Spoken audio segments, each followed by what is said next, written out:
Thanks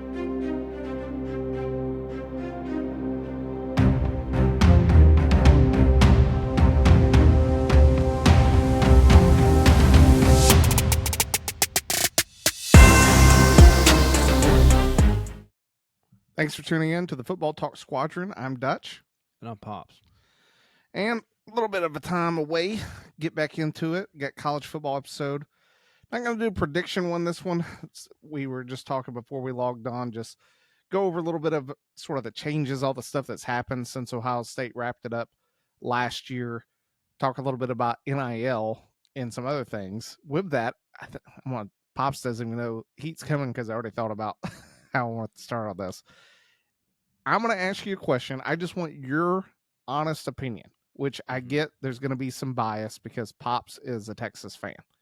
But it's more meant to try to drive the conversation. I'm going to probably play a lot of devil's advocate, depending on what Pops says. But I think it's a good place to start when we're talking about NIL. What are your opinions, thoughts, like totality of it? That as of right now, the latest reports that Texas has spent $40 million on this year's roster. Like, what do you feel about it as a Texas fan, as a college football fan? You know, what's your gut saying? I mean, in all honesty, I really think the way that it's shaping up, the image that popped up into my head was all the money that A&M gave Jimbo. Like, that's really how I feel right now. You know, like the pressure on Arch Manning to come in. Like, granted, he had success last season. He didn't get to play a whole lot, you know, because Ewers was there, and I mean, they were paying him so much money he had to play, you know, type of deal. And dude, I don't like it. Like, I mean, it's the same thing like we saw with Ohio State. Granted, it paid off in the playoffs. They got hot at the right time and just blew through everybody. But like, we were watching that Michigan game and we're just like, dude, like, this is not looking pretty for the 20 mil that they spent last season. So for Texas to double that this season, like, it sucks because it's championship or bust. And I mean, that's just a terrible way. I mean, they say it's the mentality every single season, but I mean, honestly, Sark's going to be on the hot seat if they don't produce with this. I mean, it's going to be the same that Ryan Day faced this past season. Now, granted, Ryan Day was going up against, Jim Harbaugh year after year, you know, kept getting beat by him. So there was a lot of that pressure there. But now, you know, with Texas being in the SEC, for another year, like, there's unsurmountable pressure that's going to be put on Texas to succeed. I'm sure you're probably about to say the same exact thing. I 100% agree on the pressure, and we can get into that here in a second because that's going to come back to Arch. My follow-up question is do you think it's sustainable? And what I mean by that is last year, Ohio State spent 20. This year, Texas is spending 40. Do you think that where do you think this tops out in your mind? Dude, that's the problem is, like, we're going to start seeing schools go bankrupt. You know, like, I don't know how. Like, you talked about this when 2 seasons ago when we were in year one of this podcast. You were just like, these smaller schools are just going to get choked out, and, you know, we don't know where the limit's going to be if they don't put a cap on it. And it's coming to fruition on year 3. I mean, it's just absolutely ridiculous. Just the limits, you know, these players haven't even played that many downs, and they're like, hey, I need a chauffeur from here to there. Like, everywhere I go, you're chauffeuring me. Like, just all the ridiculous demands, and these kids think that they can do it. Like, dude, even outside of just bankrupting schools, like, this has gotten, in my opinion, it's gotten out of hand. I agree in terms of it's gotten out of hand. I was thinking about, like, this whole argument, especially when it comes to people want to talk about the cap. Like, hey, college football should have a cap. That sounds great in theory, but let me give you 2 different sides of it. So you have professional football and you have professional baseball. What is going on in professional baseball right now with the Rockies and with the Marlins? Well, they're just terrible. Yeah, and they really are always terrible. They're just farmhouse teams. They're like, you never see those teams spin the same as the Yankees. Like, there are clubs that are just forever going to be, look, if we get a star player, it's great. We're probably going to use them as capital and try to get a bunch of young players and maybe put together a season that we surprise a bunch of people. But we're not going to spend our. You go to pro football, like as bad as the Browns are and as bad as the Panthers were last year. Guess what? The NFL really does. Like, I don't think it's published anywhere, but you tell by how we don't have any farm teams. Like they're like, no, you're going to spend money, you're going to go out and get people, and if you're not willing to do that, we'll change ownership. But we're not going to have an owner in here that is just playing the money game. Like we're just going to be a bad franchise. What you talked about with the smaller schools is like what I see as the big problem with the like having a cap is Texas can go spend 40.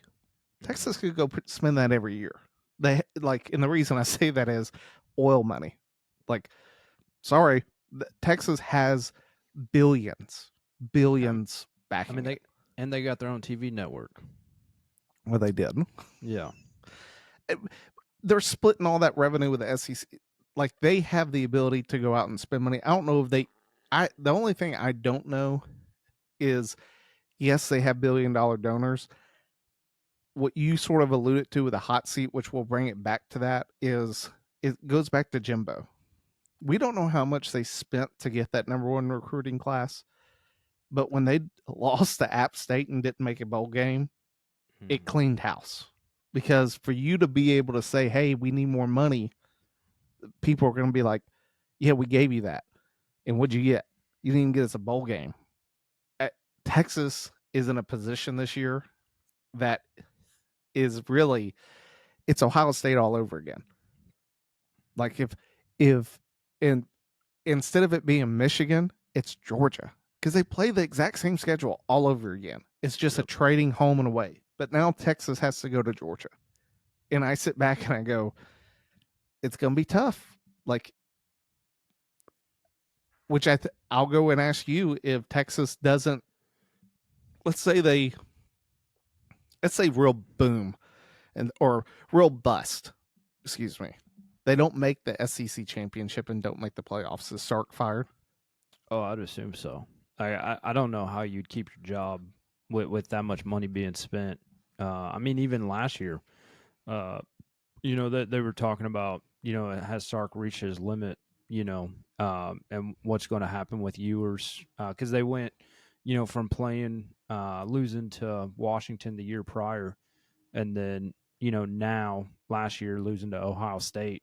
It's just like maybe he's reached his ceiling, and I think if he does not make the playoffs, I don't think he'll stick around another season. But then again, it's like who replaces him? Like I think we were all shocked when they said Kalen DeBoer was the new coach of Alabama. It's like who's going to replace Sark at Texas? I still think Sark, even if he has a good year, it's one of those ones that if the Cowboys were to call, if a pro team calls, it's going to be very difficult to keep him there just because the pros it's so regulated. And I think that like I see the same with Kirby Smart. I think it's just a matter of time with some of these like bigger name coaches. Belichick's gone. Like Belichick, the UNC thing I'll get into here in a second. Well, his girlfriend's got him wrapped there. Oh, well, I'll just ask this question since we're on. Which is more, in your opinion, like from the media, which one is going to fail more? Deion's time at Colorado or Belichick's time at UNC? Like, which one do you think has the more potential of going bust? Due to the fact that Mac Brown was able to, make. I'm not saying that they were great, but he made them competitive every season. I think Belichick going in there will have more success than Deion. I mean, Deion has nothing to play for anymore now that Shador's in the league and Shiloh's gone too. And in my personal opinion, I think Deion's out of there in the next 3 seasons, if that. I was thinking that if Mike Norvell has another disastrous season at Florida State, the writing's on the wall that he'll get that job. Just because I will give Colorado this. he has leveraged what he does very well in NIL. Like we got the gold sunglasses. Like I'm Dion. We're on TV shows. Like we're getting hype around us. I It mean, may not. sold out stadiums Yeah. for a It 500 team. exactly. Like this is what I'm able to do at Colorado. Can you imagine if we're playing at Florida State now or another big name school that he's able to pull that draw? I think he'll have success. Belichick, the only thing I sit back and think about Belichick is I think about all those players is I just finished reading Belichick's book, which he didn't write it because maybe he did. Maybe he did write it because it's one of those ones that it just it leaves you wanting like so much more detail that you're just like I feel like this was you trying to make some money or something and just Yeah. putting out a book. I don't know how his coaching philosophy is going to translate to college with kids that can get paid. Mm-hmm. Like he didn't like negotiating salaries for NFL guys.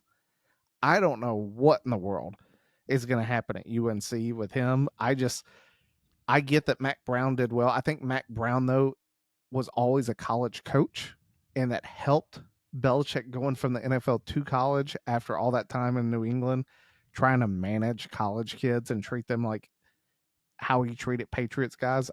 I think it's I think it's a ticking time bomb, Yeah. honestly. Yeah. And I don't want to say anything about Jordan because we'll end up with a cease and desist. Yeah, well, I mean, I guess we do have like a dozen years on her, which is still 30 short of whatever Belichick's got on her.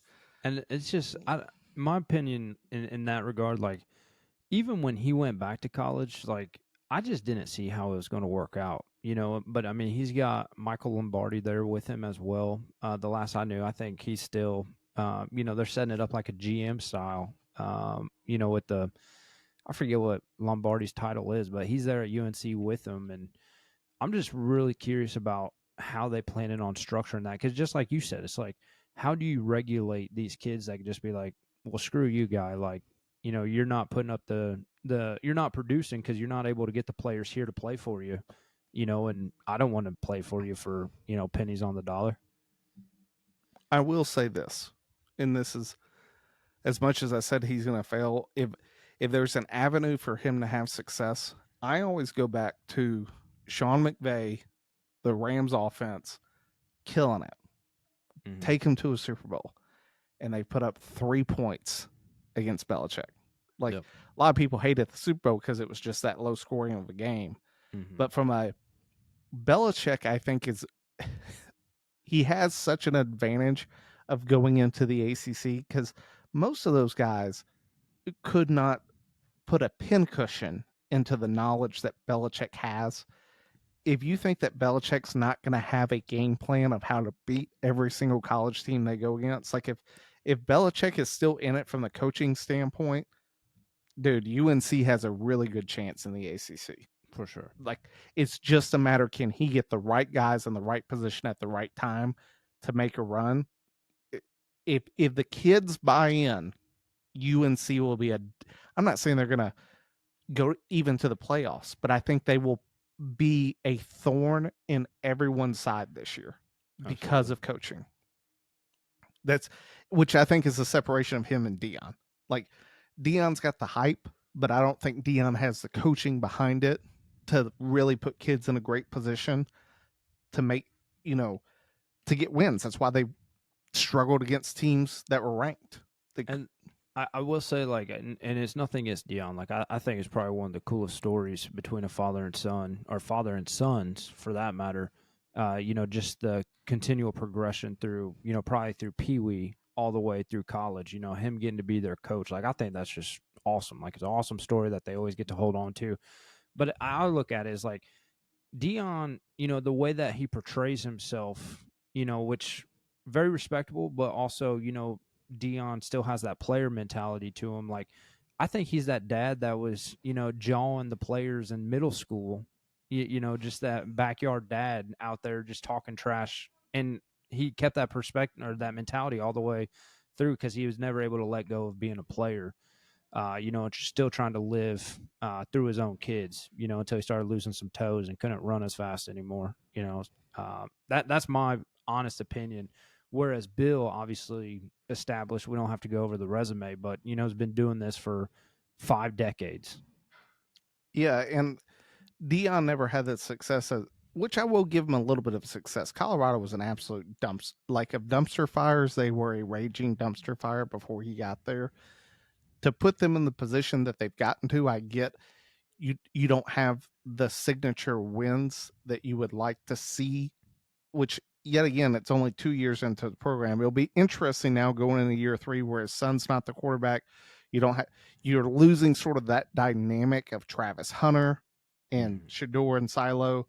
Now you don't have the number 1 recruit. You do they did get the number 1 passing quarterback. They took him out of USC and Georgia slap here in from I think Buford High School, one of the top teams in the nation.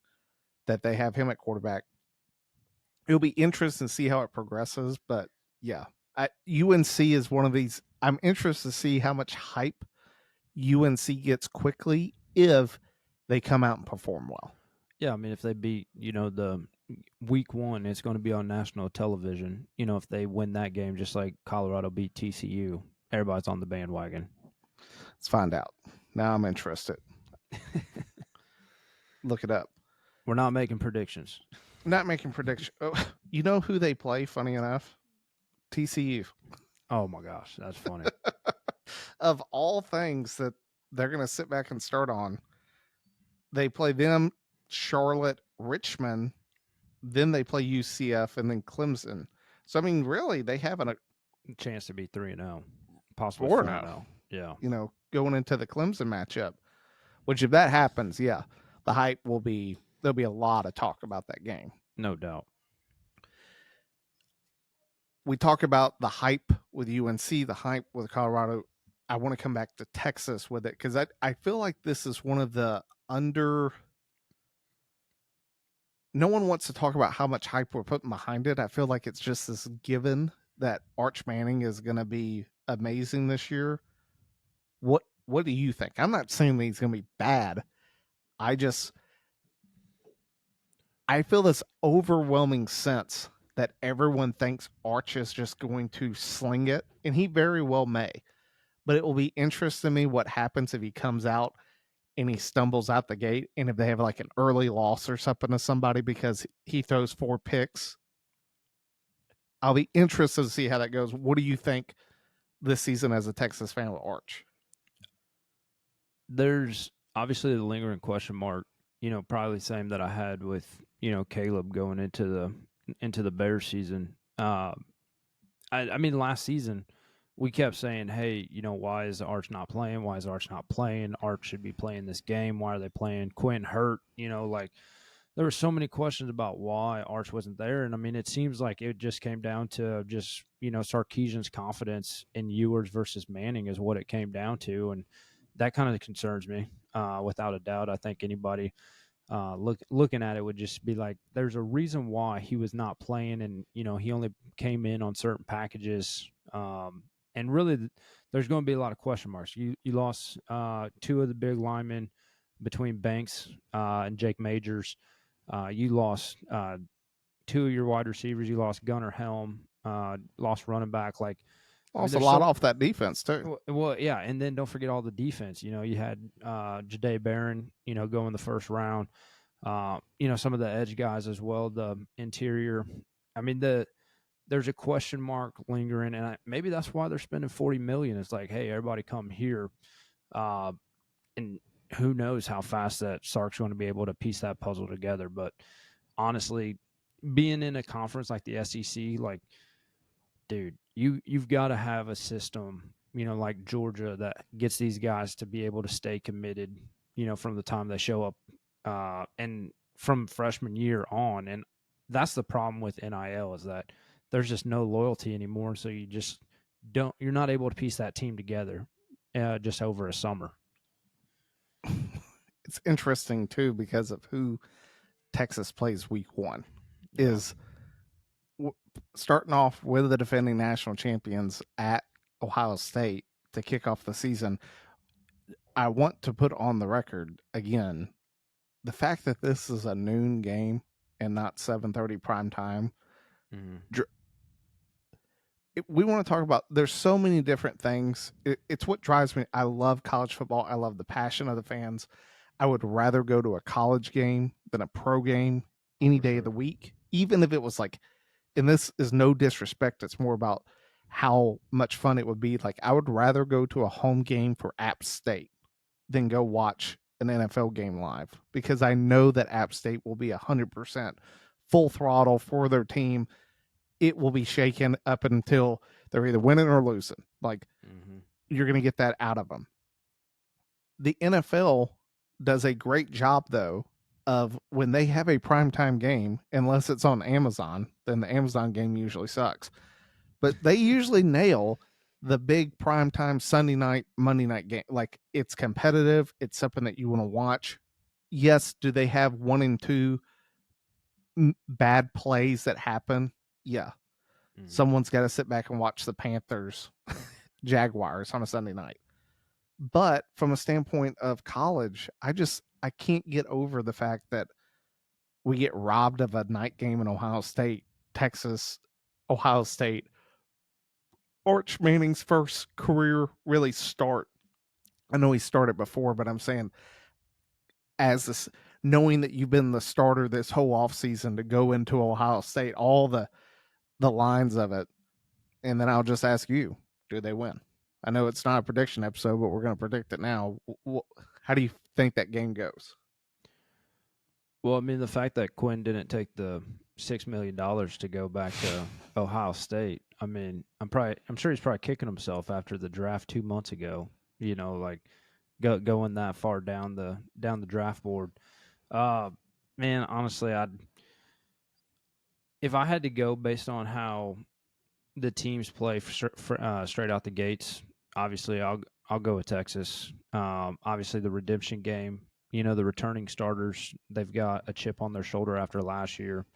They're going to come out swinging, ready to punch Ohio State in the mouth. Whether or not that happens, different story. But you know, Ohio State, yeah, they've got Jeremiah Williams out there catching for them, but who's throwing the ball to them? You know, there's some question marks that they have for quarterback this year with Will Howard being gone now as well, and they're going to have a good team. But also Ohio State, they lost their running backs. You know, there's plenty of pieces that are missing for them. And again, man, this is the thing with the NIL is just like now I can go to the portal and just be like, hey, man, we'll give you a couple mil, you know, or a couple 100,000. You know, here's some extra royalties on the side, or you know, some benefits, favors, this, that, and the others. Like that's pretty much what it is, man. It's just free agency nowadays, and it's wild. I I think Texas wins, and I just look at the last two national champions with Michigan, Ohio State, really in the NIL era. I know Georgia got into it a little bit when they went back to back. I look at it from the standpoint of what did both of those teams have in common even more is they had guys that stuck around for a senior year. Yep. Michigan had a lot of guys come back. You look at Ohio State, a lot of guys on that defense were playing as a senior. You know, they kept a lot of talent in the building, which they sort of talked about with the 20 million is it was more not yes, they went out and got Will Howard and they got Judkins, but more so it was just keeping the guys that they knew they had in the building. Texas, I think, brings more players from last year into it where there's not as many question marks. Ohio State's quarterback Justin saying he was recruited by Alabama, was at Alabama when Saban retired, left Alabama, went to Ohio State, him and Caleb Downs. You sit back and you look at it, both got, I think Saban's got a whole lot more question marks than Arch, but it's a great opportunity for him because if he outduels Arch Manning, that's the narrative. Like, Mm-hmm. no one's going to be talking about you, dog. They're all going to be talking about Arch. If you can come out and sling it and win the game, you're in probably the front runner for the Heisman at that point. Because Arch right now, I would assume that if I went to Vegas and looked at betting odds, Yeah, Arch it's is right up there top. probably leading the pack. going from that, we talked about hot seats with Texas. That's my next question with just sort of college football, the changes. Who's on the hot seat? Like you sort of sit back going into the season. The other thing that changes we'll get into is the 5+. The 5 conference champions are going to still get in the highest rated. However, it's now no longer going to be they get the first 4 seeds and they get a bye. It's going to be ranked 1 through 12. If the 5th highest ranked conference champs outside of the top 12, they're just going to be the number 12 slot. But you want to talk about playoffs or you want to talk about hot seats? Well, I was sitting here trying to think who would be on a hot seat, outside of Sark. I think DeBoer went through it last season. And DeBoer's seat is cooking. No one wants to say it. Dude, it's hot. Yeah, and that's the thing is like I think it's pretty cut and dry that they're going to say, hey, you're not going to have another season like that again. 5-loss season. It was the first 5? not 10-win season since Saban's first. I just look at it from the standpoint of he goes to Georgia and loses, people be upset. Yeah. You go to Georgia and win and then lose again to Vanderbilt the next week, people are going to have his head. Yeah. That I can guarantee you one thing. You lose to Vanderbilt again this year in Tuscaloosa, they'll fire him. Yep. But there is a difference of you have to throw it out there because it happened. Saban lost first year to Louisiana Monroe. Mm-hmm. Like, not even a Power 5 school came in there and beat Alabama. And he talks about it. He said he was at a gas station. He was like, no one knew who I was, and he had his Alabama thing on. He was like, this guy was like, man, that Coach Saban's going to get fired. We need to fire. We need to get a new coach. And he was just pumping gas like, yeah, man, get it. It's even more pressure now because Saban was following up Shula, who it wasn't great. I'm not saying it was atrocious, but it wasn't you're following up Saban. Following up Saban, losing to Vanderbilt, losing to Oklahoma, losing the games they lost last year, Tennessee, you just sort of sit back and you go, you better come out this year. Like, we need to see some improvement. I think at least they have to make the playoff. That's just my gut. Which I think it's a true statement for a lot of when we get to this like hot seat, not hot seat. We really, the people that are on a hot seat are those that we expect that they need to make the playoffs for it to be considered even a successful season. But like if you look at Vanderbilt, like their coach isn't on a hot seat. Yeah, he may get fired, but at no point is the athletic director like, yo, we gotta get to playoffs this year. Like we need a national championship. Like you're not gonna see that at Mississippi State. You're not gonna see that at Missouri, Kentucky. I'd argue Ole Miss. Like they're happy with the success that Kiffin's had. Is bringing them, yeah. Yeah, but at no point have you heard through any of this Kiffin's on a hot seat. Like, in fact, Ole Miss is like, can y'all please stop trying to pull him away? This is the best thing that's ever happened to us in a while. Can y'all just leave it be? Yeah, like, best thing that happened since Eli. Yeah. Well, depends on perspective. True. Hugh Freeze had a pretty good time from what I was reading. A little bit. Yeah, especially with players' moms. But that's a different story. I think the other one that probably, for me, would probably be Brian Kelly. Just it hasn't worked out yet. He starts the season off losing right out the gates. Like, how much is LSU going to take? And don't get me wrong, like, Orgeron, the last season that he was there, just completely imploded. It seemed like he won the national championship and forgot how to coach the very next season. I don't know if it all went to his head or what, but, Brian Kelly has not started out a season strong. And, dude, I think if we see that again where they drop 2 early in the season, like, dude, that seat's going to be cooking because it was cooking last year. And, another year of Nussmeier, like, I don't know if that dude's got it. struggled with Notre Dame last year, which it ended up working out for Notre Dame. We saw them late in the year. Did they play or was it A&M? I know.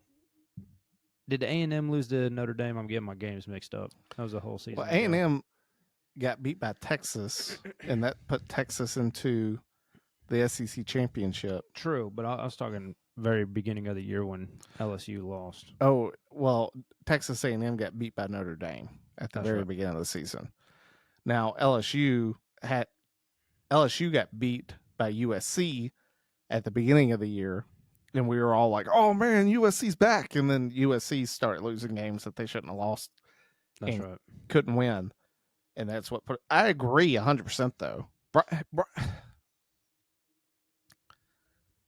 Brian Kelly has the attitude, and probably even worse, I think, especially from a sense of like in front of the media, of Bill Belichick. But the difference is Brian Kelly doesn't have any rings.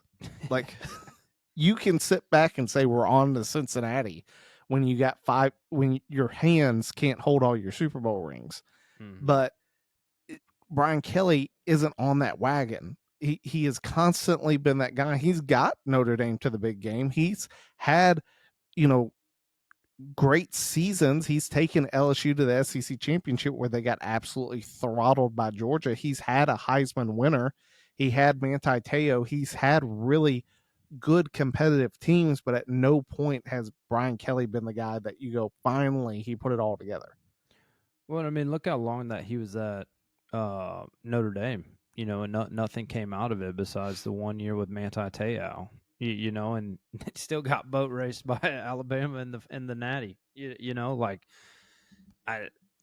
I was going to say that one person that would have a lot of pressure on him would be Marcus Freeman, but then you just realize like Notre Dame hung on to Brian Kelly for so long, waiting for something to happen that I think Freeman's safe for easily another 3 to 4 years, especially with being as young as he is. This is something I want to go ahead and throw out and call now. I wish if there's a Vegas thing that says I can put this like within the next 5 years bet, I'm going to go ahead and bet it. So I'm not sure if you were still there when I was doing that internship at Alabama. Mm-hmm. Yeah. So the guy I worked for was Jay Batt, who was, he's probably the best fundraiser in the country in terms of getting money. He does an unbelievably good job of everywhere he's been, money comes in. He was the head of the Crimson Tide Foundation at Alabama, which is a big position, took an associate athletic director's job at Alabama, and within the year was hired by Georgia Tech. Took Georgia Tech to the highest level of fundraising that they've had in the past 2 years. He just left for Michigan State to be their AD. Okay. Michigan State, and this is the reason I say this, like, play. You look at I look at the SEC, and it's like, no matter what, you've got Bama, you got Texas, you got Tennessee, you got Georgia, LSU, Texas A&M, like debatably Florida, like a team that I think we'll get into it with like the prediction episode that I think it has South Carolina. Yes, dude, South Carolina, dude. I told my dad this. I was like, Dylan Stewart is the most dominant defensive end I've seen in a while. Like that Bama game, no one could block him. Like he is, you leave him one-on-one, you're losing. Like he is a difference maker. I think South Carolina has a really, really good chance to shock a lot of people, and they can put them, if they can just, they got to beat LSU. That's one hurdle for them. They're still going to have some other big, they got to beat Bama, but they have to go to LSU, but they get Bama at home. They have a real ability to make a run. I really like them, but we just listed over half a dozen schools that we all sit back and I think anyone, including us, goes, each of those teams has a really good chance at going to the playoffs. Go to the Big Ten. Okay. Ohio State. I'd still say Michigan, even though Michigan has a lot of question marks. Yeah, I mean, they got a freshman quarterback. Yeah. Penn State. I think Yeah. Penn State's looking really good this year. Then I sort of get like, Question marks. yeah, like you look at all. Oregon is the other team, which they'll do well again. They have Phil Knight money. USC, like, dude, I'm It's just a matter sorry. of. Well, I'm surprised Lincoln Riley still got a job. Sorry, Maul. Dude, no, it's true. Maul be the first one to hear going fire him.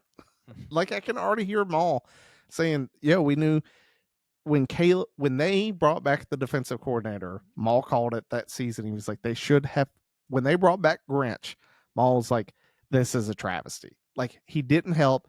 We get into the new season, we get the same product, and finally they fire him. And it was like you fired the wrong guy. You should have fired the guy that made the decision to keep him there. But for Michigan State, I remember back when they had Charles Rogers and they had guys coming out of there that they were good. Le'Veon Bell. I remember when Michigan State was a competitive team. He'll get them there. Like I'm telling you, if he brings in money wherever he goes, his biggest problem will not be the money. It will be, can he find the right head coach? If he can hire the right head coach, you give it time, Michigan State will be a player. Just go ahead and throw that out there. I mean, I think it makes sense. I mean, you've already laid it out. Even with the swap over, you know, Oregon. I think Dan Lanning's going to be competitive regardless, just like you said, because they've got Nike money up there, and you know they're kind of able to write a blank check for pretty much anybody that they want. But I mean, they've even got question marks there. I mean, look how bad. I shouldn't say how bad, but how the Dylan Gabriel experience played out for them. Like you realize you can't just go pick any quarterback you want and put them into that system and expect for it to work out. I mean, you guys almost lost to Boise State with Ashton Genty in the backfield early in the season. You know, so I just kind of look at those types of things. I mean, Illinois was a top 20 team last year, but never could come up for the big games to pull those out. I think you got a point. I mean, Nebraska got Rayola making Patrick Mahomes Indiana money. ain't going back this year. Yeah, Siganetti. Is that who Siganetti? Yeah. I mean, I think you're going to have the solid teams, but dude, I mean, you mark the tape, so we'll see what Michigan State's able to do over the next 2-3 seasons. It's interesting just from the standpoint of when you look at competition, especially because it's one of these ones where I give, as crazy as it sounds, as I pointed out, if Belichick can get the kids to buy in, and if he can just, it's tough because I don't know, and I really don't think he has a super talented roster with him. It's still the ACC. Mm-hmm. Like the other hot seat that I immediately comes to mind for me is Dabo Swinney. Dabo got them to the playoffs last year, and yes, they they got in. But from a standpoint of what does Clemson expect, I think that this year they really feel like, oh, we're bringing back Clay Klubnik. Like we're in it. They were this close. And when I say this close, I mean this close to not even making the ACC championship because Miami did what Miami has been doing the last like 10 years, like folding. Yep. So we'll see. Which now that I bring them up, I gotta ask, how do you think Carson Beck's gonna do? Well, so it's real funny just to show where our heads go. I was actually in the middle of looking up the Miami schedule to see if they play North Carolina. That's where I was heading, just to see if they were going to match up in the regular season. If they do, you can go ahead and mark me down for Carson Beck throwing like 7 interceptions. Yeah, no, they actually don't. So maybe they'll see each other in the ACC playoffs or ACC championship. But it's this is like, and you go to them in the Big 12, like who's there? Yep.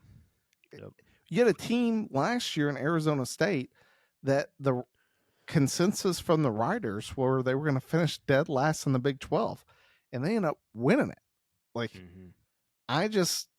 it's one of those things that it's wide open, and yes, Ohio State has a stranglehold on the Big Ten. And I would argue that Michigan is right there with them until Ohio State beats Michigan. I don't care what anybody else says. It's a problem. Ryan Day, I think,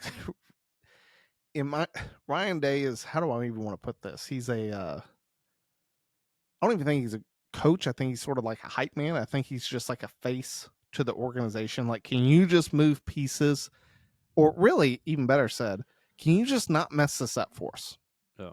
Like, and I look at the Ohio State from every single year for the past few years.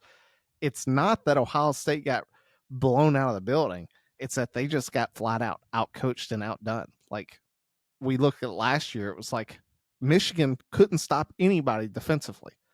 But then Ohio State does exactly what Michigan's good at. And they're like, no, we're just going to run the ball. It didn't work out. Like, you didn't throw to Jeremiah Smith. Well, I don't know what you wanted. So, playoffs. What are your feels on the changes? The change being just not the buys for automatic conference. Yeah. I don't necessarily know how much it's going to change. I mean, maybe it'll be more competitive than last year because I felt like they were just if I'm remembering correctly. No, because the guys who were on the buys were the ones who lost, right? Last season? Yeah. Yeah. So, hey, maybe it just keeps those guys fresh, if they're playing instead of getting the time off. Honestly, I don't have anything to say about it. How much does the playoff grow? I would in not the coming years. Yeah, dude. I would hope that they would stop at 16.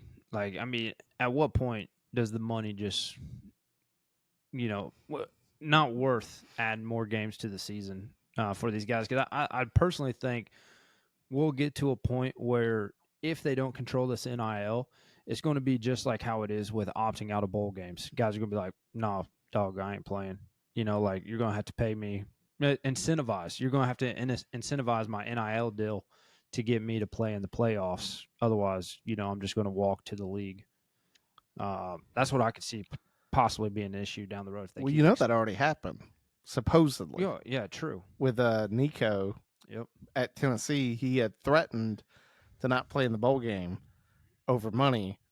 He still ended up leaving this, off season to go to UCLA, which I think is going. It's going to blow up. It's going to be a mess. I think he's going to ultimately kill himself for the NFL. Unless, now I granted this, if he comes out and slings it, it doesn't matter what happens. Somebody's going to draft him. Exactly. But if he goes out and lays an egg, he'll be like Quinn and you were sitting there at the end hoping that someone gives him a call. Mm-hmm. The playoffs, the one thing I will say about the expansion, this is my other prediction. If the expansion happens and the Big Ten and SEC somehow negotiate this whole like automatic buys, I think that will be the bridge too far. And what I mean by that is I really do think that when you look at the NFL, you go, who makes the decisions, in your opinion? The owners. Okay. Who controls the owners? Goodell. Okay. College, who makes decisions? NCAA. Do they? Well, no. I'll say the SEC probably does. I was going to, or the Big Ten. I was thinking the people that makes the decisions are the players, are the commissioners, like the conference commissioners. But then you go, okay, well, who wrangles them in? And you go, nobody. Like, at no point have you, and this is the part that gets me, when you're hearing about the playoffs and the expansions, the NCAA isn't even included in this. It's conference commissioners, which I go, this is the problem that you're having, is that the conference commissioners have way too much power. Mm-hmm. It is the equivalent of them saying, hey, we want automatic buys of like the AFC North. Like, if you think of each of the conferences in or excuse me, the divisions inside of pro football being their own conference commissioners, and they'd be like, you know what? This year, we're actually going to take some of the NFC playoff slots and give them to AFC teams because we're just better. Like, that would go over like an absolute lead brick, and people would lose their minds. Hey, sorry, Jacksonville just sucks this year. No one wants to watch the AFC South anyhow. We're putting in another NFC team over there. People would lose it. For sure. But it doesn't. But in college, we're literally talking about that. Like, SEC, Big Ten, we're going to get 4 teams in. Like, that to me is a problem. To go to your point of, I think this is the solution to the playoffs that no one's talked about. And I think it's a very valid piece. Do away with conference championship games. They don't matter. They proved last year that they have zero matter. Why? Because no conference champion played for the national championship. Yep. Notre Dame's not even a conference. Didn't matter. Ohio State didn't even play for it. Didn't matter. Like, in fact, if you were a conference champion, you lost. You were put into an even more bad situation. That's why none of them won. I sit back and look at it and I go, if you really want to make it easier to rank teams, don't play a conference championship, because all it does, like, think about Georgia, Alabama. The times that Bama, Saban brings them into Georgia and beats Georgia in Atlanta, it completely jacked up the playoffs. Think about the year that Bama got in, and Texas. Yep. Sitting there. It was, and you left out Florida State. It's because, like, if you hadn't played the conference championship game, no one would have batted an eye when you put in Florida State. There'd been a whole lot of debate, but at that point, Bama never beats Georgia. Yep. I look back and I look at the same thing with the conference champ. Do away with it, and it makes it far easier to sit back and go, because right now what the SEC is sort of proposing is that the number 1 team in the SEC would play the number 4 team for a play-in game, and then the number 2 would play a number 3 for a play-in game. So you're not even having a conference championship. You're doing these play-in games, which I go, all you're doing is what you talked about.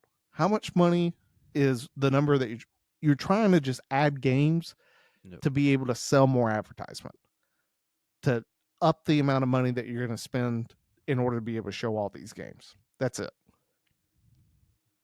Sorry, a little bit of diatribe.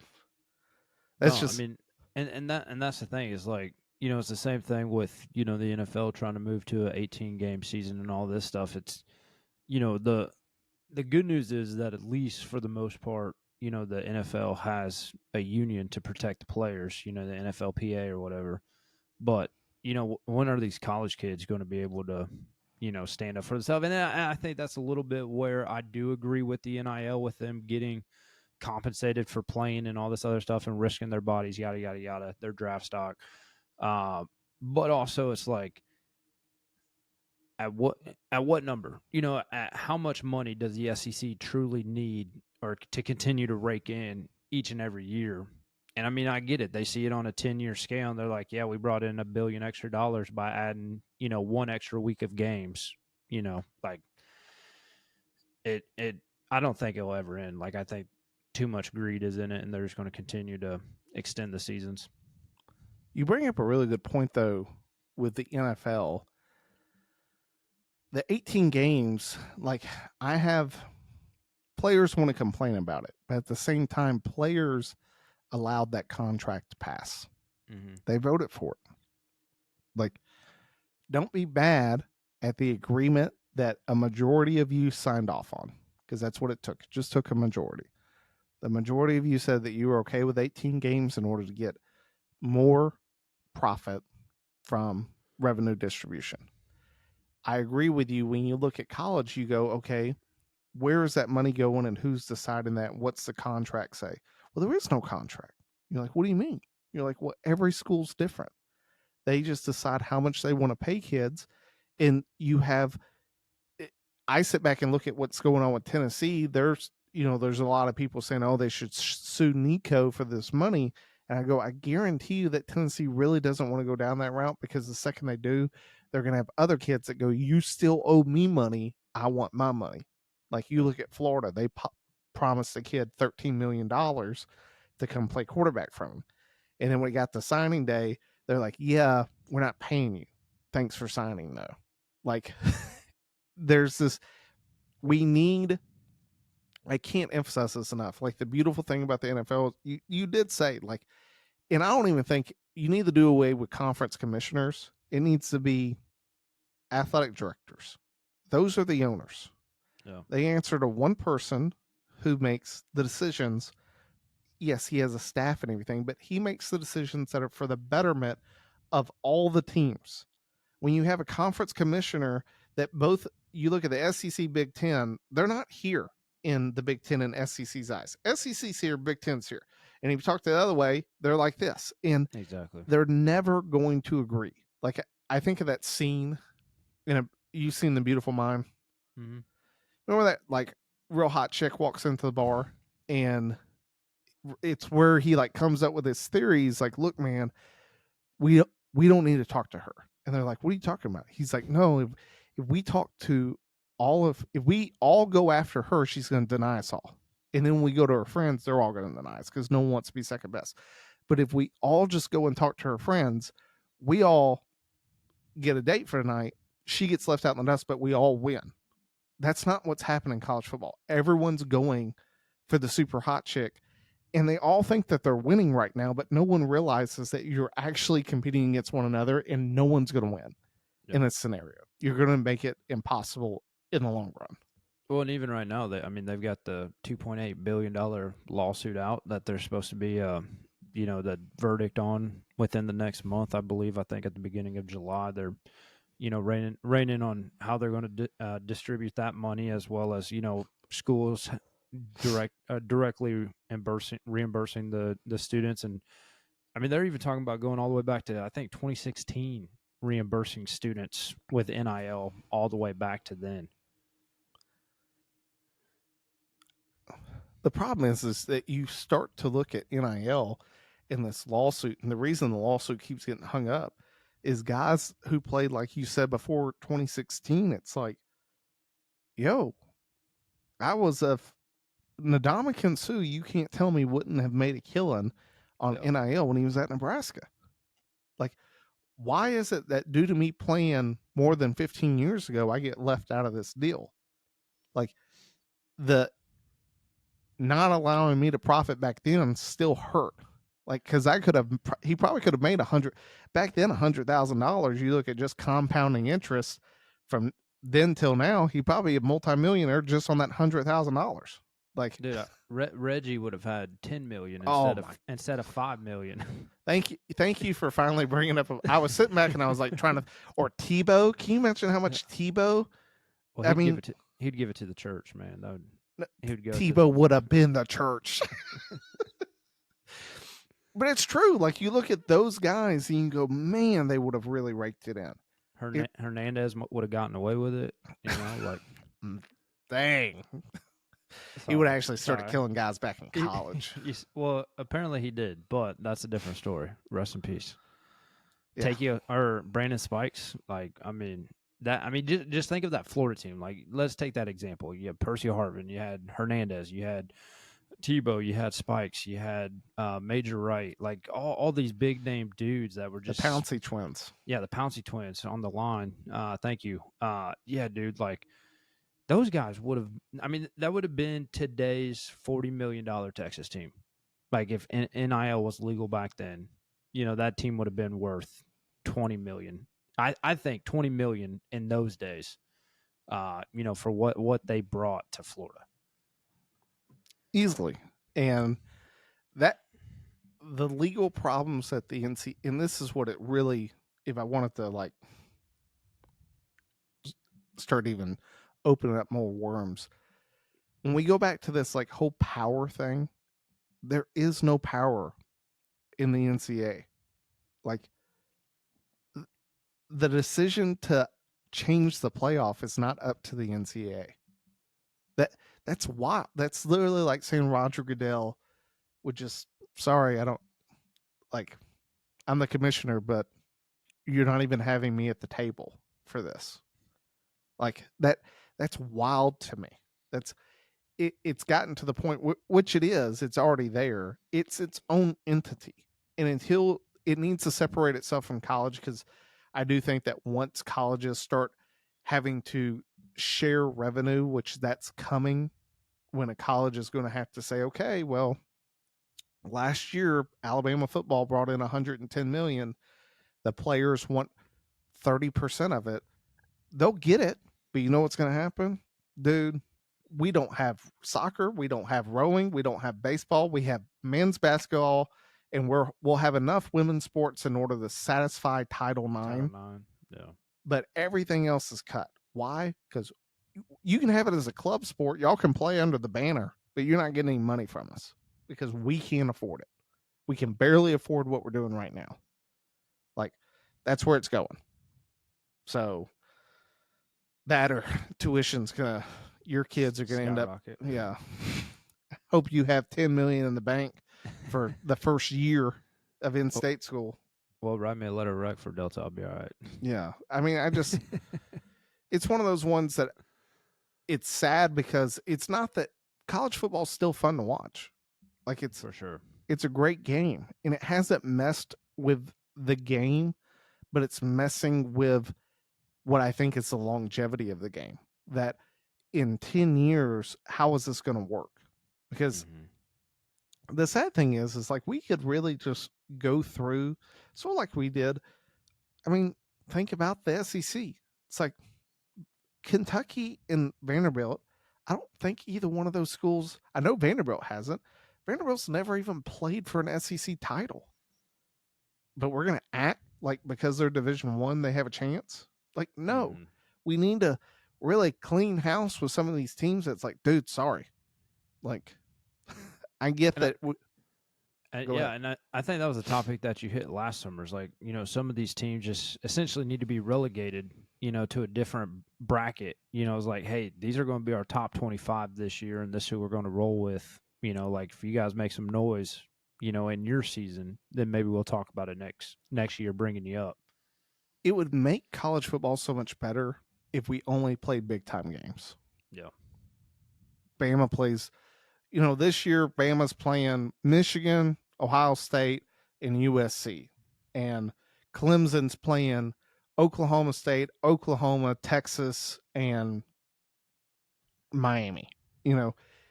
I get that they can still have those inner conference rivals, but conferences, Maul's point of blowing up conferences, another huge thing. It takes out that whole commissioner aspect. It makes it so that because that's the beauty thing in the NFL. Let me tell you, is the Saints Panthers game a great game to go watch? No. Am I still going to watch it? You better believe it. Like, because it still matters. Like, it's still two professional teams. It's like there's a reason that I can't watch a UFL game because the guys just suck, man. Like, it's just not the same. It's sloppy. You don't enjoy it. But even the Panthers getting blown out last year, it was still fun to watch the Saints play really well. It's just part of it. So, I know. Here, as we get to our hour mark, I'm starting to ramble, and Pops is giving me the sign of like, I think I'm just ready for the college football season to begin. No, man. Yeah, I'm just letting you roll with it. I mean, it's all valid points. It's like it's how we started this whole episode when you asked me. It's like, hey, do you think we've gone too far? It's like, yeah, like there has to be something put in place to make this sustainable down the road. And right now, it's just, dude, it's the Wild Wild West. I mean, it's why. Saban's already said it. It's like it's the reason why I left the game. It's like it was no longer about the X's and O's. It's about the zeros and commas. And like that's not the game that we grew up with. And until they find a way to appropriately legislate it or regulate it, however they want to deal with it, we got to have something put in place. Otherwise, our game is tarnished at the college level. For sure. I will ask you for this prediction before we turn off, and we'll get to find out the prediction on the next college episode. who do you think Maul has as the national championship game? And I will say I have not asked this question to Maul, so I'm trying to see if we can piece together what we think Maul's answer will be. Man, that's a good question. I think last year, if I remember right, he was like Oregon and Georgia, if I remember right. Or maybe Oregon and Texas. Can't remember. I feel like if I had to say it right now, dang. I think Georgia's going to be back. I think he'll vote for Georgia. And I hate just doing this, but Oregon, just because now I'm playing the odds. He's going to say one of those teams. Okay. I think I was sitting back thinking I had it written down because I do think there'll be a really good team next year of Penn State. But I think what Maul's going to be drawn to is I'm going to say he's going to say Texas versus Ohio State. We're going to get a repeat of week 1 in the Natty. And that's the thing. I was playing the whole game of the fact of Ohio State getting back there, just how difficult that is. So that's why I didn't include them. We'll find out. Yeah, man. Well, you got anything else? No, it was fun. All right. Well, thanks for doing the impromptu session. Like I said, we'll get together here over the next few weeks. We'll get our college football,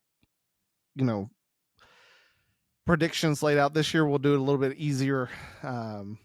We'll try to go division by division and lay out who we think we're going to see out of each division. And then with the playoffs, it's going to be a little bit more simple just because we'll get the vote for the 5 playoff teams. We'll go through the playoffs and outline our national champs from us. So we shall see. But until then, anything else? No, sir. All right. We'll see you next time.